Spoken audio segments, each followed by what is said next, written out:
legs, slim waist and perfect figure. But right now we are in the COVID situation. All are doing the work mostly sitting on their laptops. Children are studying online classes on their tabs or smartphones. So that is leading to a lot of fat accumulation in our waist area, especially thighs, hips and butts. So today I am going to show you how to target the fat muscles in the hip area or the abdominal region to make them more toned and shapy. Stay tuned till the end to know how to train your legs properly. Squats are the best lower body exercises which will help for overall body training. Mainly the squats help in making the thighs strong, making the glute tight and also not to forget the abs. It also helps us strengthening the calf muscles. So when we are going down, since we are engaging the core, the abs are going to become strong, the thighs are going to become stronger, and this is when we do this, you can actually feel the pressure on the thighs, on the abs and on the glutes. We are going to see today how to do the basic squats and some of the modified versions. And in Tadasana with full feet firmly on the ground, and then keep them shoulder apart, a little more than shoulder apart, and keep them little angled. So our feet is firmly on the ground. In between the toes I can see my mat. So that's how we are keeping the feet firmly fixed to the ground. I'm going to bend down, but before bending down you should understand that if we directly bend down, the knees are going to go further the toes. So this is the wrong posture. This is very much wrong posture. So what we are doing is, before actually bending the knees, I'm going to bend my or hinge my hips little back. So I'm ready to bend now, and then I'm holding the hands in the front so as to balance my body. You can hold it like this, you can hold it like this, and then slowly go down. As we are going down, as you can see, my hips are extending out, but my knees are not going further the toes. So this is the way of bending. And how much to bend? So we are bending till my thighs are parallel to the ground. So this is 90 degrees, and then I am coming down. Ready to bend. I need to keep my glutes, hips, everything engaged. This is what we call it as core engagement. In core engagement, I am keeping my tummy tight as if somebody is trying to hit on my tummy, how I make my tummy tight. So that's pull the thighs up, pull the glute up, and then when I'm going down, I'm going to inhale, and when I'm coming up, I'm going to exhale. So this is how we do it.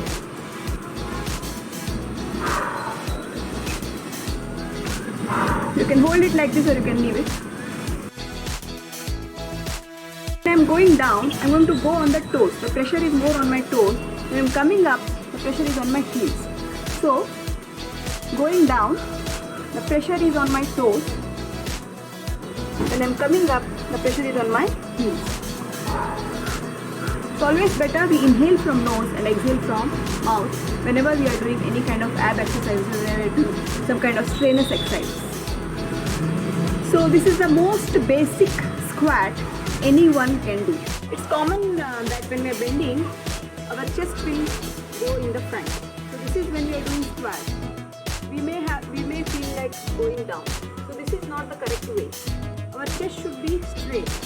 We know that this is how we do it properly. The chest should be straight and face also should be straight, and then come up.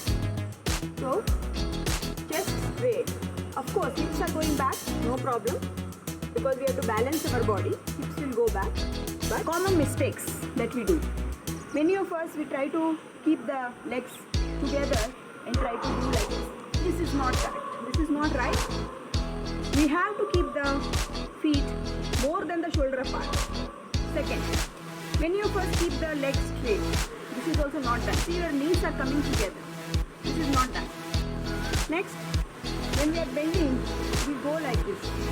You see my knees are extending beyond the toes. Not that. When we are bending, we are bending this bow. We are seeing down, not. So moreover, some of us, we don't concentrate on the core engagement. We keep our tummy up and then we do like this. No, this is not. See, this is not the way you are going.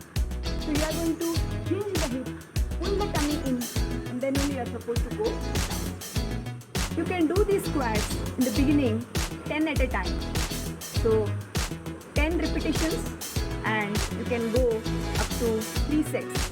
That means you do these 10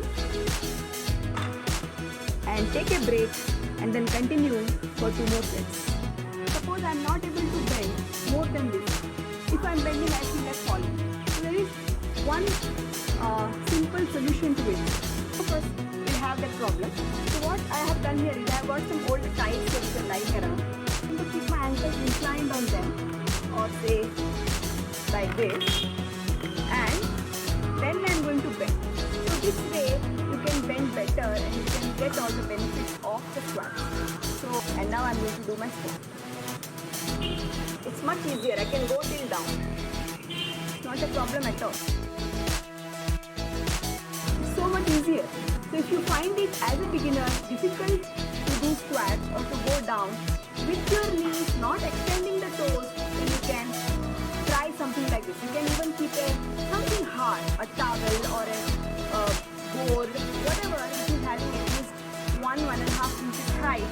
Keep it below your heels so that it becomes easy for you to start with squats, and so that you don't have the excuse that I am not able to bend any further.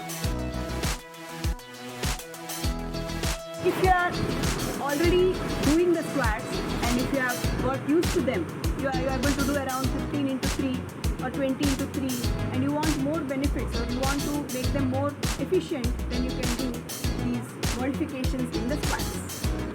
That is specifically for the inner thighs, for reducing the inner thigh fat.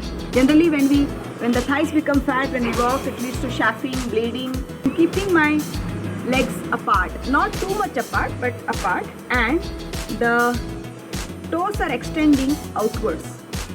I'm holding my hands as usual for how we do for squats, keeping the core engaged, glute tight, and then I'm going to go down. I'm going to go as we do in squats, 90 degree between the thighs and the calf, or my thighs are going to go parallel to the ground. So this is how we do it. Keep everything engaged, keep the feet firmly on the ground, inhale and go down. The knee is going to go in the sides. If you are able to hold in this position, even then it's more beneficial. Hinge my hip a little back so that I should not bend in the front.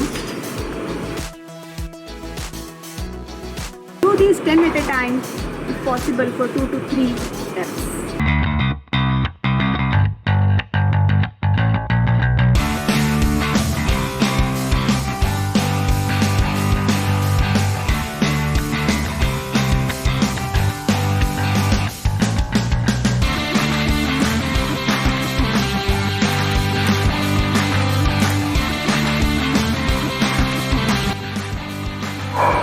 If you find this video useful, please do like, share and subscribe. And for watching more such videos, please keep the notification button on.